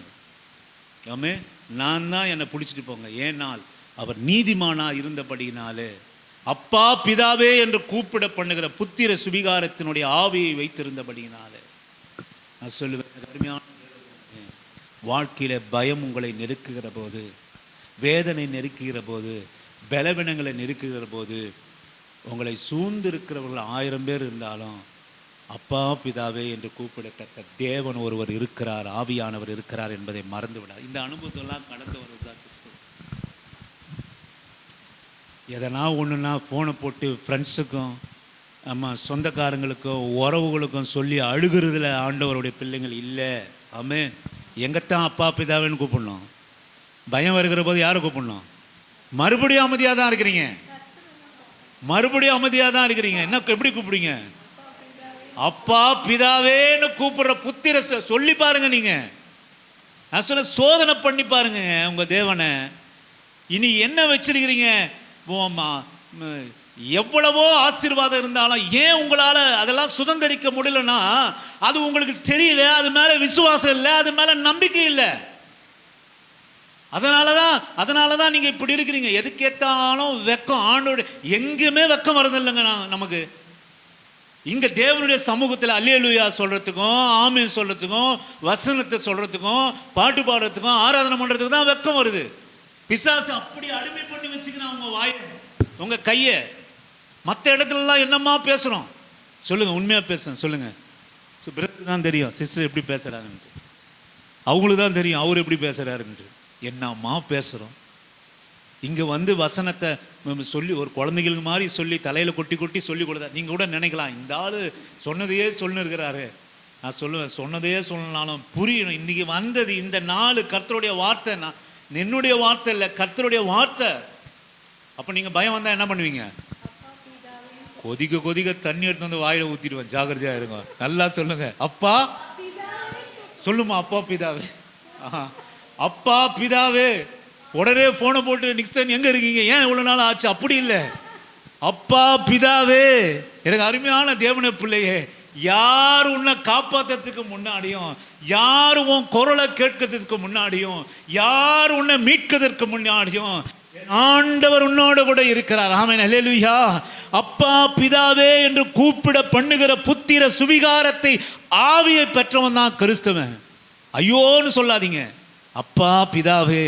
ஆமே, எத்தனை துன்பம் உலகத்துல, துன்பம் இல்லாம, வியாதி இல்லாம, பயம் இல்லாத வாழ்க்கை இல்லை. என்ன சொல்லணும் அப்படின்னா, அப்பா பிதாவே என்று கூப்பிட பண்ணுகிற புத்திர சுவிகாரத்தின் ஆவியை பெற்றவர்களாக நாம் இருக்கணும். இன்னொரு வசனம் 1 யோவான் புஸ்தகம் 4வது அதிகாரம் 18 வாசிங்க. 1 யோவான் புஸ்தகம் இங்க அழகா சொல்றாரு பாருங்க. அன்பிலே பயம் இல்லை. அன்பிலே என்னதான் இல்ல? அன்பிலே பயம் இல்லை. சரிங்க, சொல்லுங்க. பூரண அன்பு, பூரண அன்பு பயத்தை புறம்பே தள்ளும், பயத்தை புறம்பே தள்ளும். பயமானது வேதனை உள்ளது, பயமானது வேதனை உள்ளது. பயப்படுகிறவன் அன்பில் பூரணப்பட்டவன் அல்ல. பூரணப்பட்டவன் இல்ல. அன்பிலே பயம் இல்லை. யார் மேல வச்சுக்கிற அன்புல? அப்பா பிதாவேன்னு கூப்பிடுகிற தேவன் மேல நீங்க வைக்கிற அன்பு பயத்தை தராது. எவ்வளவா நீங்க அன்பு வச்சிருக்கிறீங்களோ அவ்வளவுதான் அவங்கள தானே கூட முடியும். ஆமென். கூப்பிட முடியலன்னா அன்பு இல்லைன்னு அர்த்தம், உறவு இல்லைன்னு அர்த்தம், ஜெபம் இல்லைன்னு அர்த்தம், சபை கூடுதல் இல்லைன்னு அர்த்தம், ஆராதனை இல்லைன்னு அர்த்தம். அன்பு இருந்தா என்ன இருக்கும்? உறவு இருக்குமா இருக்காதா? இருக்கும். நான் சொல்றேன், இங்க அழகா அன்பிலே, தேவன் மேல வைக்கிற அன்பிலே பயம் இல்லை. பூரண அன்பு பயத்தை புறம்பே தள்ளும். ஆண்டவர் மேல வைக்கிற பூரண அன்பு பயத்தை புறம்பே தள்ளும். பயமானது வேதனை உள்ளது. நான் அதை தான் முன்னாடியே சொன்னேன். பயமானது எப்படி உள்ளது? வேதனை உள்ளது. நம்மளை அழிச்சிரும். சத்துரு வைத்திருக்கிற காரியமே அதான், பயம். எல்லாவற்றுக்கும் பயம், பயப்பட்டு. பயமானது வேதனை உள்ளது. உங்களை சந்தோஷமா வச்சுக்காது. பயமானது வேதனை உள்ளது. பயப்படுகிறவன் அன்பிலே பூரணப்பட்டவன் இல்லை. நீ ஒரு காரியத்தில் நீ பயப்பட்டனா தேவனுடைய அன்பிலே பூரணப்பட்டவன் இல்லை என்று வேதம் சொல்லுகிறது. உண்மையான அன்பு ஆண்டவரிடத்தில் இருக்குமானால் நீ பயப்பட மாட்டா. பயம் என்பது வேதனை உள்ளது. நீ தைரியமா இருப்பா. உம்மாலே ஒரு சேனைக்குள்ளா பாய்வேன், உம்மாலே ஒரு மதிலை தாண்டுவேன். கர்த்தருடைய பிள்ளைகள் 1000 10,000 உன் பக்கத்திலே விழுந்தாலும் உன்னை சேதப்படுத்தாது என்கிற பயம் இருக்கணும். ஆமென், அல்லேலூயா. ஆமென். எல்லா இடத்திலும் கொரோனா வந்தது, நம்ம எதையுமே நிறுத்தாம தான் நம்ம பண்ணோம். ஆராதனை தினமும் ஆராதனைங்க பண்ணோம். எந்த ஒரு காரியமும் நான் நிறுத்தவே இல்லை. கர்த்தருடைய நாமத்துக்கு மகிமை உண்டாகட்டும். எங்கள் அலுவலகத்திலே மாஸ்க் போடாத ஒரே ஆள் நான் தான். எனக்கு போடணும்னு அது பிரிஸ்டேஜுக்காக இல்லை, அது என்னவோ ஒரு அருவருப்பாக இருக்கும். ஊசி போடாத ஆளும் நாங்கள் தான். ஏன் அப்படின்னா இங்கே இருக்கிற பவர் இல்லை. அப்பா பிதாவே அன்பான தேவா அருமை இரட்சகரே ஆவியானவரே, அப்பா பிதாவே அப்பா பிதாவேன்னு கூப்பிடுறவங்களா இருந்தா அன்பிலே பயம் இல்லை. பூர்ண அன்பு பயத்தை புறந்தே தள்ளும். பயமானது வேதனை உள்ளது. உங்கள் வாழ்க்கையில் பயப்படாதீங்க சிஸ்டர், பிரதர், பயப்படாதீங்க. ஆண்டவர் உங்களுக்காக இருக்கிறார். ஆமென். உங்கள் பலன் அல்ல, உங்களுடைய காரியம் அல்ல, உங்கள் கையின் பிரயாசம் அல்ல. ஐயோ குறைந்த வருமானம், நான் எப்படி குடும்பத்தை நடத்துவேன்? பயப்படாதீங்க, பயப்படாதீங்க. பயமானது வேதனை உள்ளது. பயந்து கடன் வாங்கி சாப்பிடாத. இருக்கிற வருமானத்தை பிடிச்சி நடத்து. இது குறைவா இருக்குமான்னு கடன்ல போய், அதுதான் பயம். வேதனை உள்ளது. வேதனையில் தள்ளிடும் நம்மளை. கொஞ்சம் உடம்பு சரியாகும் போச்சுன்னா நீ பயப்பட்டனா கூடுமா குறையுமா? ஒரு பிபி வந்தது, ஒரு பிபி வந்து தலை சுத்துது, பயந்தா கூடுமா குறையுமா? பயப்படுகிறதுனால குறையாது, கூட தான் செய்ய எல்லாமே. ஆமென். ஒன்று மாத்திரம் நீங்கள் தெரிஞ்சுங்க, வாழ்க்கையில் எந்த ஒரு காரியத்திலும் பயப்படுகிற காரியத்தில் கூடுமே தவிர குறைவே குறையாது. கடைசியாக நான் வசனத்தை முடிக்கிறேன். 3வது காரியம், மல்கியா தீர்க்கதரிசன புஸ்தகம் 3வது அதிகாரம் 18வது வசனம். நம்ம கண்களை மூடி நான் ஜெபம் பண்ணுவோம். இதை வாசித்துட்டு அப்பா சந்தோஷம், கிறிஸ்மஸுக்கு போயிட்டு எதனா ஆயத்தம் பண்ணலாம் வீட்டுக்கு போயிட்டு அப்படின்னு ஒரு சந்தோஷம் உங்களுக்கெல்லாம் வந்திருக்கும். மல்கியா தீர்க்கதரிசன புஸ்தகம் 3:18 வாசிக்கும்படியாக. அப்பொழுது நீங்கள் நீதிமானுக்கும் துன்மார்க்கனுக்கும் தேவனுக்கு ஊழியம் செய்கிறவனுக்கும்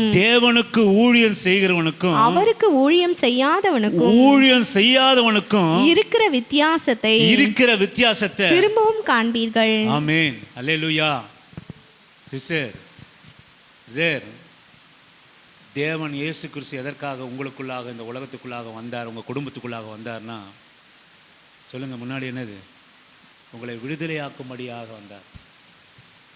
உங்கள் சுபாவத்திலிருந்து, அந்நிய கிரியைகளிலிருந்து, பாவத்திலிருந்து, வேதனையுள்ள வாழ்க்கையிலிருந்து நம்மை விடுவித்து கௌரவமான வாழ்க்கை வாழும்படியாக, பரிசுத்தமான வாழ்க்கை வாழும்படியாக நம்மை அழைத்தார். 2வது காரியம், அப்பா பிதாவே என்று கூப்பிட பண்ணுகிற புத்திர சுவிகாரத்தின் ஆவியை கொடுத்து பயமுள்ளவர்களாய் இல்லாமல் பலனுள்ள ஆவியை கர்த்தர் நமக்காக கொடுத்திருக்கிறார். ஆமென். அல்லேலூயா. பயப்படுகிறவன் அன்பிலே, தேவனுடைய அன்பிலே பூரணப்பட்டவன்ல. 3வது காரியம் என்பது நான் சொல்லுவேன், ஊழியம் செய்கிறவர்களாக ஆண்டவர் நம்மை அழைத்தார். ஆமென். ஊழியம் செய்வதுன்னா வெள்ளை சட்டை வெள்ளை பேண்ட் போட்டுட்டு மைக்கை பிடிச்சி இங்கே வந்து பாடுறது ஊழியம், அது மாத்திரம் அல்ல. ஆமென். ஊழியர்னா என்ன நினைக்கிறீங்க சொல்லுங்க? யாருனாவது ஒருத்தர் சொல்லுங்க, ஊழியர்னா என்ன நினைக்கிறீங்க? ஆண்டவருக்கு ஊழியர்னா என்ன நினைக்கிறீங்க சொல்லுங்க? ஞானஸ்தானம் பெற்றுட்டீங்க, திருவிருந்து ஆராதனை கலந்துக்கிறீங்க, ஊழியர்னா என்ன சொல்லுங்க? வார்த்தையினாலே ஆண்டவருடைய அன்பை தெரிவிக்கிறது, ஆண்டவருடைய சாட்சியை தெரிவிக்கிறது. சரி, அன்பு இருந்தால் தான் நீங்கள் தெரிவிக்க முடியும், சாட்சி இருந்தால் தான் தெரிவிக்க முடியும். இன்றைக்கி அநேகர் ஏன் ஊழியம் செய்ய முடியல ஆண்டவருடைய பிள்ளைன்னா, ஆண்டவருடைய அன்பை தெரிவிக்கணும், ஆண்டவருடைய சாட்சியை தெரிவிக்கணும். அது எங்கே இருந்தால் தெரிவிக்க முடியும் சொல்லுங்க? வாய் தரீங்க, சுடு தண்ணி வச்சிருவீங்க சொல்கிறாங்க. எங்கே இருக்கணும்? சட்டியில் இருந்தால் தானே வரும். அது சொல்லுங்க. ஆண்டவர் இங்கே அழகாக சொல்கிறாரு, சிஸ்டர் பிரதர், இந்த வசனத்தெல்லாம் நீங்கள் வந்து எனக்கு ஊழியம் செய்கிறவனுக்கும் செய்யாதவனுக்கும் உள்ள வித்தியாசத்தை நீங்கள் அறிந்து கொள்வீங்களா?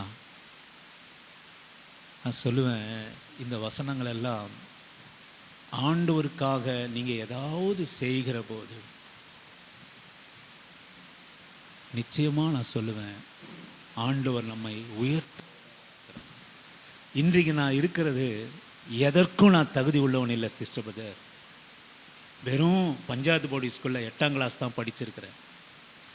எதற்கும் தகுதியானவன் அல்ல. நான் இருக்கிற வாழ்க்கை, நான் இருக்கிற வேலை, நான் சொல்லுவேன். ஒரே ஒரு உதாரணம் சொல்லணும்னா,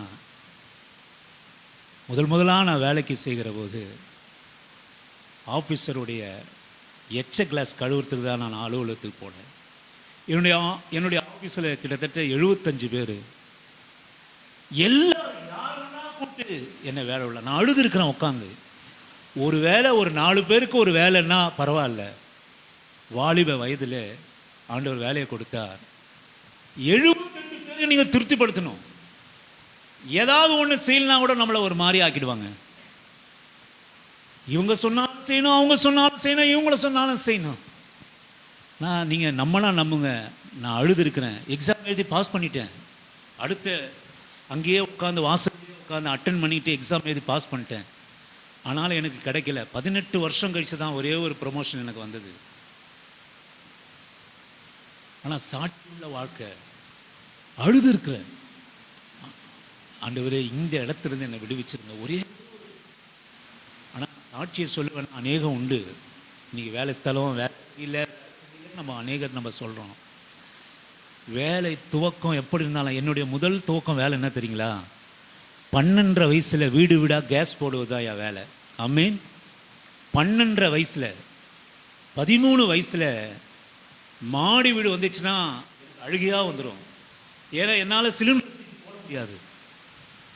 அப்படியே இந்த முட்டியில் வச்சு வச்சு ஒவ்வொரு ஸ்டெப்பாக தூக்கி ஸ்டெப்பாக கடந்து சென்று மாடி வீட்டில் போய் கேஸ் கனெக்ஷன் கொடுத்துட்டு வருவேன். என்னுடைய சம்பளம் அப்படின்னு கேட்டிங்கன்னா 3 ரூபா, 2 ரூபா 50 பைசா. அதிக சம்பளம் 7 ரூபா. அந்த இதுதான் துவக்கம். இந்த அலுவலகத்தில் இப்படி எச்ச கிளாஸ் கழுவுதான். ஆனால் இன்னைக்கு என்ன நிலைமை தெரியுங்களா? அதே சாதாரண போஸ்ட் தான். போஸ்ட் ஒன்றும் இல்லை, ஒரே ஒரு ப்ரமோஷன் தான். ஆனால் ஆண்டவர் எப்படி வச்சிருக்கிறாருன்னா, அநேக கோடிங்களையும் லட்சங்களையும் பாஸ் பண்ணி கொடுக்கிற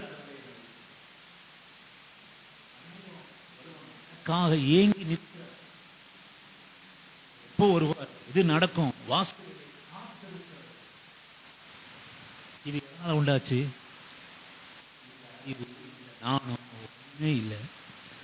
ஆண்டவருக்காக நீ ஊழியம் செய்கிற போது, ஊழியம் செய்கிறவனுக்கும் ஊழியம் செய்யாதவனுக்கும் உள்ள சகோதரர்களே,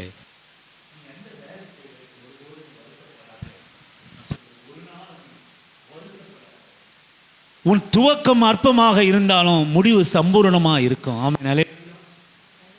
இந்த நாளிலே எவ்வளவு கஷ்டப்பட்டு இருந்தாலும் கர்த்தருக்காக நீ சாட்சியா அவருடைய நாமத்தை, அவருடைய சுவிசேஷத்தை அன்பினாலே சாட்சினாலே நீ செய்வாயானால், நான் சொல்லுவேன், கழுவுற இடத்திலும் கர்த்தருக்கு சாட்சியா இருந்தேன் சொல்லுவாங்க. என்ன அப்படின்வாங்க. ஒரு நாள் எத்தனை பெரிய ஆபீசரா இருந்தாலும் அவருக்கு முன்பாக நான் கிறிஸ்துவை ஏற்றுக்கொண்டவன் என்பதை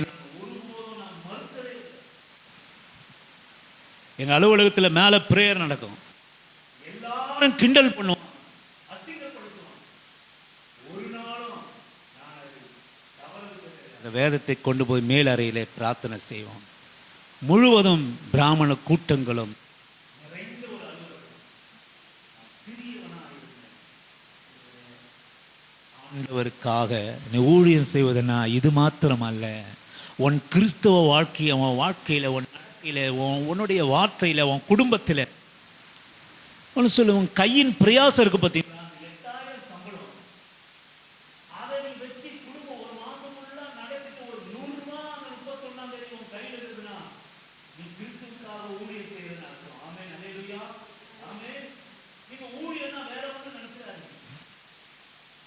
அங்கிருந்து தான் ஆரம்பமாகுது. குடும்பத்திலிருந்து ஊழியம் ஆரம்பமாகணும். குடும்ப கணவன் மனைவிகளுக்கு சாட்சி ஆரம்பமாகணும். அந்த சிஸ்டர் இப்படித்தான், அந்த பிரதர் இப்படித்தான், அந்த பிரதர் இப்படித்தான் நடத்துவாரு, அவர் இப்படித்தான் பேசுவாரு, அவர்கள் கிறிஸ்துவர்கள், அவர்கள் சபைக்கு போகிறவர்கள், அவர்கள் விடுவிக்கப்பட்டவர்கள் என்பதை முன்னிடத்தில் அவர்கள் காண வேண்டும். அதுதான் புரியும். சாட்சியா இருக்கணும். மற்ற புறஜாதிகளிடத்திலே சாட்சி இருக்கணும்.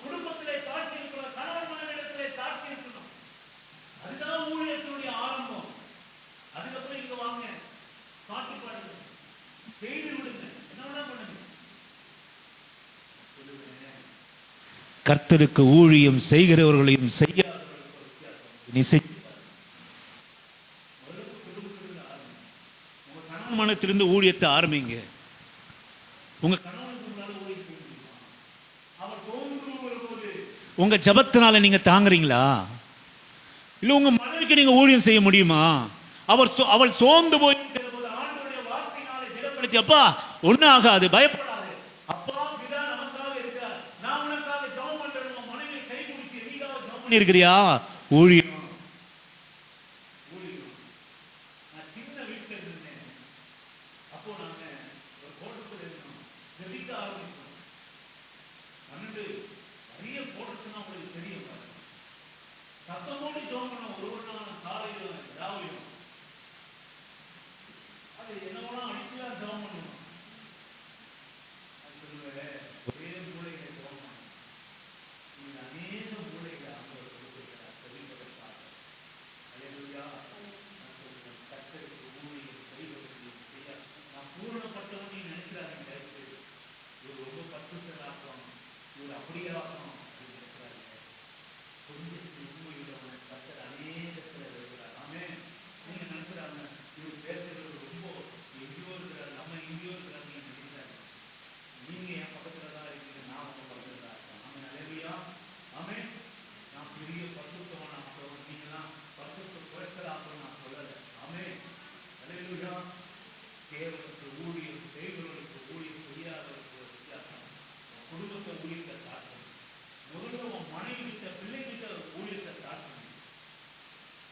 அதுக்கப்புறம் முதலாவது பரிசுத்த ஆவியானவர் வருகிற போது எருசலேமிலும் யூதாவிலும் சமாரியாவிலும் உலகம் முழுவதும் எனக்கு சாட்சிகளாக இருக்கிறது. முதலாவது எருசலேமில் சாட்சி இருந்தா, எருசலேமில் வீடு. கணவன் மனைவி என்ன பாரப்பட்டு போகிற போது உட்கார்ப்பா, நமக்காக ஒரு ஆண்டவர் இருக்கிறார். பைபிள் ஜெபம் பண்ணுறீங்களா? ஜெபம் பண்ணுறீங்களா? சிஸ்டர் ஜெபம் பண்ணுறீங்களா? ஜெபம் பண்ணுறீங்களா? சும்மா ஜெபம் பண்ணுறீங்களா? ஜெபவாட்டு அதுதான் ஊழியம். வேலை கிடைக்கல, வேலை சரியா இல்லைப்பா, வாங்க உங்களுக்கு வேலையே கிடைக்காது, உங்களுக்கு இப்படித்தான் இருக்கும், நீங்க இப்படித்தான் அப்படி சொல்றீங்களா? அவ்வளோதான். கஷ்டம் நமக்காக உட்காரு ஜெபம் பண்ணலாம். ஜெபம் பண்ணலாம். வேலைக்காக நல்ல வேலைக்காக ஜெபம் பண்ணலாம். நல்ல வேலைக்காக ஜெபம் பண்ணலாம். வேலை வேணும் இருக்கா? பாப்பா உட்காந்து ஜெபம் பண்ணலாம். ஒரு வாரத்தை ஒருவர் தாங்குதல் ஊழியம் வீட்டு இருக்கா? சொல்லுங்க. நீங்க அநேக ஊழியக்காரனா மைக் வச்சு பாடுறது, அதுதான் நம்ம நினைக்கிறோம். எந்த ஊழியம் ஸ்டார்ட் ஆகணும்னா எருசலேமிலே துவங்க வேண்டும். ஆமே. அல்லேலூயா. ஜெபம் பண்ணிக்கலாங்க. ஜெபம் பண்ணுங்க. ஜெபம் பண்ணுங்க. ஆண்டவர் கொடுத்தா எல்லாத்தையும் காட்டிலும் மேலான தேவன் உங்களுக்காக இருக்கிறார். ஜெபத்துடைய வல்லமையை புரிந்து கொள்ளுங்க. ஆராதனுடைய வல்லமையை புரிந்து கொள்ளுங்க. அபிஷேகத்துடைய வல்லமையை புரிந்து கொள்ளுங்க. என் ஜனங்களை ஆண்டவராக இயேசு கிறிஸ்து எதற்காக வந்தார் என்றால், இந்த உலகத்திலிருந்து உங்களை விடுதலையாக்கவும், பயமில்லாத ஒரு வாழ்க்கை வாழவும், உங்களை ஊழியக்காரர்களாக மாற்றம் தான் என் ஆண்டவராக இயேசு கிறிஸ்து உலகத்தில் வந்தார். ஊழியம் செய்வது. கணவன் தோன்று போவது கணவனுக்கு சுவிசேஷித்த ஊழியத்தை, மனைவி தோன்று போகிற போது மனைவிக்கு சுவிசேஷித்த ஊழியத்தை செய்யுங்க. அக்கம் பக்கத்தில் தோன்று போகிற போது ஆண்டவருடைய ஊழியத்தை செய்து, கடந்து போகிற வேலை ஸ்தலத்திலே ஆண்டவருக்காக சாட்சியாக ஊழியத்தை, நீங்க சாட்சி இல்லாமல் ஊழியம் செய்ய முடியாது. சாட்சியோடு தான் ஊழியம் செய்ய முடியும். தேவனுக்கு அன்பு இல்லாமல் அந்த தேவனுடைய அன்பை பற்றி பேச முடியாது. தேவனுக்கு சாட்சி இல்லாமல் நீங்க எந்த வேலை வேணா செய்யலாம். கழுவுனா இல்ல காமா கழுவுனா உங்க வருமானம் மாசம் 1000 தான் இருக்கலாம். உனக்கு முன்பாக இருக்கிற எத்தனை பெரிய அதிகாரிகளா இருக்கலாம். நான் சொல்லுவேன், அந்த அதிகாரி உங்களுடைய சாட்சிய கவனித்த ஆமா காலடியில் வந்து விடுவான். இதுதான் வேதத்திலே நடந்தது, உங்களுடைய வாழ்க்கையில் நடக்கும். நடக்கிற ஒரே வாசிக்கிறேன். 6வது அதிகாரம் 6 முதல் 8 வரை வாசித்து நான் கண்களை மூடுவேன். 6வது அதிகாரம் 6 முதல் 8 வரை வாசிக்க முடியாத அன்பாக நான் இருக்கிறேன். 6வது அதிகாரம் 6 முதல் 8 வரை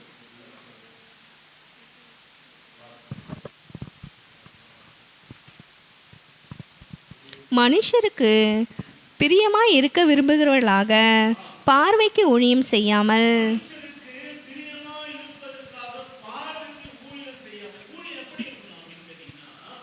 மனுஷருக்கு பிரியமா கிறிஸ்துவின் ஊழியக்காரராக மனப்பூர்வமாய் தேவனுடைய சித்தத்தின்படி செய்யுங்கள். அடிமையானாலும் சுயாதீனம் உள்ளவனானாலும் அவனவன் செய்கிற நன்மையின்படியே கர்த்தரிடத்தில் பலனை அடைவான் என்று அறிந்து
விளங்கும்.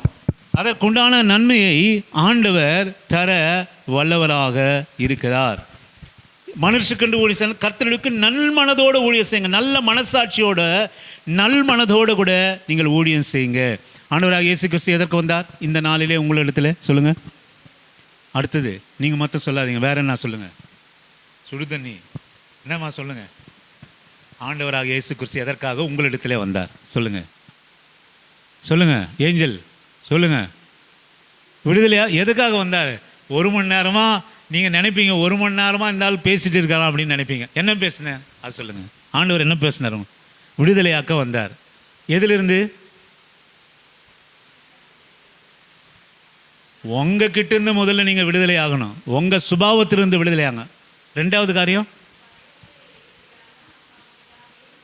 அப்பா கூப்பிடுகிற அதாவது ஆண்டவர் பரிபூர்ண ஆவியானவர் அடிமைத்தனத்தின் ஆவியை பெறாமல் அப்பா பிதாவே கூப்பிட பண்ணுகிற புத்திர சுவிகாரத்தின் ஆவியை பெற்றிருக்கிறபடினால நீ என்ன பண்ணக்கூடாது? யாரை பற்றி? உங்களை பற்றி, பலவீனத்தை பற்றி, பெற்றிருக்கிற பிள்ளையை பற்றி, வேலையை பற்றி, எதிராக வருகிற சத்துருவை பற்றி நீங்கள் என்ன பண்ணும்? பயமானது எப்படிப்பட்டது? வேதனை உள்ளது. பயமானது உங்களை அழிச்சிரும், குடும்பத்தை அழிச்சிரும். பயப்படாமல் எதிர்த்து நில்லுங்க, சத்துருவுக்கு ஏற்றுனுங்க. 3வது காரியம் எங்கிருந்து செய்யணும் சொல்லுங்க சிஸ்டர். எங்கேருந்து செய்யணும் ஊழியம்? வீட்டில், உங்கள் வீட்டுக்கார இடத்துல சோத்துரும். அப்புறம் ஏஞ்சல் கிட்ட, அடுத்தது மற்றவங்க கிட்ட. ஆமேன், ஹல்லேலூயா. ஆமாம், நாளைக்கு ஆண்டவரை பெற்றெடுக்க போகிற மேரி நீங்கள் ஜாக்கிரதையாக இருங்க. மேரின்னு மாத்திரம் பேரை வச்சிடக்கூடாது. ஆண்டவரை கர்ப்பத்தில் சுமக்கணும். ஆமேன், ஹல்லேலூயா. ஆண்டவரை கர்ப்பத்தில் சுமக்கணும். அப்போ ஆண்டவர் என்ன செய்வார்? ஊழியம் செய்கிறவருக்கும் சாட்சியாக வாழ்கிறவருக்கும் வித்தியாசத்தை கர்த்தர் காட்டுவார். ஆமென். உன் குடும்பத்தில் உன் ஜனம் எப்படிப்பட்ட பெரிய மேன்மையான ஜனம்னா உன்னை பிரித்து ஆண்டவர் காட்டுவார். ஆமென். அல்லேலூயா. உன்னை தனித்தனிமையாக காட்டுவார். நீ குறைவுள்ளவர், நீ குறைந்த வருமானத்தில் உன்னை தனித்தன்மையாக காட்டுவார். எத்தனை அதிகம் 1000 சம்பாதிக்கிற உன் உறவினர் இருந்தாலும் நீ எப்படி குடும்பம் நடத்துகிறேன்னு உன்னை பார்த்து கேட்பாங்க. ஆமென். அல்லேலூயா.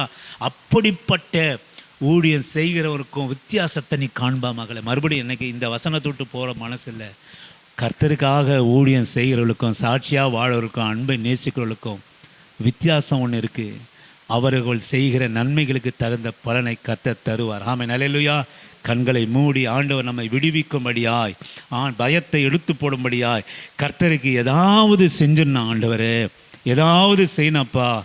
அப்பா பிதாவே, அன்பான தேவா, அருமை இரட்சகரே, ஆவியானவரே,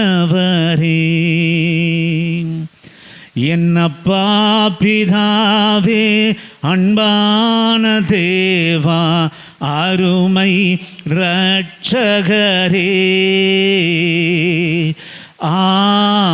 ஆவியானவரே, எங்கோ நான் வாழ்ந்தேன் அறியாமல் அலைந்தேன், என் நேசர் தேடி வந்தீர். எங்கோ நான் வாழ்ந்தேன் அறியாமல் அலைந்தேன், என் நேசர் தேடி வந்தீர். நெஞ்சார அணைத்து தங்கள் கொடுத்து நிழலாய் மாறிவிட்டீர். என்னை முத்தங்கள் கொடுத்து நிழலாய் மாறிவிட்டீர். நன்றி உமக்கு நன்றி, நன்றி உமக்கு நன்றி. எங்களப்பா பிதாவே, அன்பான தேவா, உம்மை இரட்சகரே,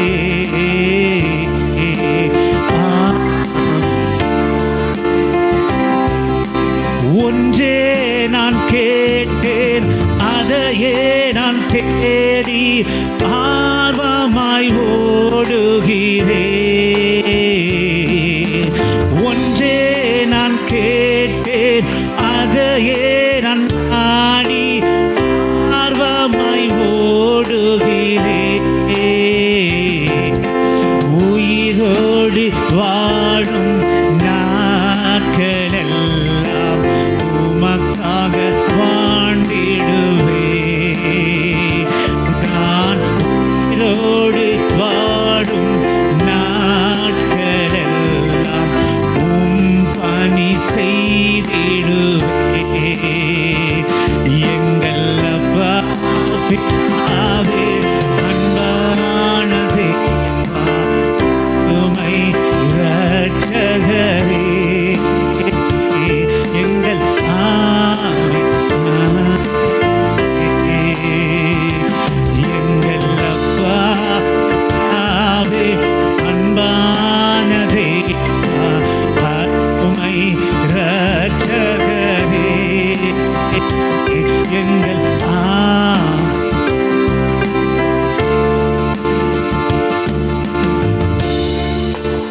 தெய்வம், விண்ணுலகம் விட்டு மண்ணுலகம் எங்களுக்காக வந்தீர். எத்தனையோ குறைவுள்ளவர்கள், ஒதுக்கப்பட்டவர்கள், தாழ்த்தப்பட்ட எங்களுக்காக எல்லா சத்துருக்களிலிருந்தும் எங்களை விடுதலையாக்கி எங்கள் சுபாவம், ஜென்ம சுபாவம், எங்கள் சுபாவம் அப்பா, எங்கள் சுயஜனத்தினுடைய 3வது உபதேசத்திலிருந்து எங்களை விடுதலையாக்கினீரே அப்பா. இன்றைக்கு ஆண்டவரே, அப்படி நாங்கள் விடுவிக்க கூடாமல் இருப்போமானா ரைட் நோ இந்த நேம் ஆஃப் ஜீசஸ் எங்களை விடுதலை செய்யுங்க ஆண்டவரே, எங்களை விடுதலை செய்யுங்கப்பா. மாற மாட்டேன்னு ஆண்டவரே. எங்கள் வாயின் வார்த்தை மாறணும், எங்கள் குடும்ப சூழ்நிலை மாறணும் ஆண்டவரே. ஜெபிக்கிற வீடுகளாக மாறணும், உம்மை ஆராதிக்கிற வீடாக மாறணும் ஆண்டவரே. உம்மை ஆராதிப்பதிலே ஜெபம் பண்ணுவதில் ஒரு விடுதலையை கர்த்தரை எங்கள் பிள்ளைகளுக்கு கொடுத்துருங்கப்பா, கொடுத்துருங்க ஆண்டவரே. இந்த உலகத்தில் பயம் நிறைந்த ஒரு வாழ்க்கை உண்டு அப்பா. எங்கள் பிள்ளைகளுடைய எதிர்காலத்தை குறித்து, எங்கள் வேலையை குறித்து, எங்கள் பலவீனங்களை குறித்து, எங்கள் வியாதியை குறித்து எங்களுக்கு பயம் இருக்குது ஆண்டவரே. நான் சொல்லுவேன், எனக்கு பயம் வருகிற போதெல்லாம் எனக்கு ஒருவர் உண்டு, அப்பா பிதாவே என்று கூப்பிட பண்ணுகிற புத்திர சுவிகாரத்தின் ஆவியை நான் பெற்றிருக்கிறபடியினாலே நான் பயப்படுகிற நாளிலே உண்மையே நான் சார்ந்து கொள்ளும் ஆண்டவரே.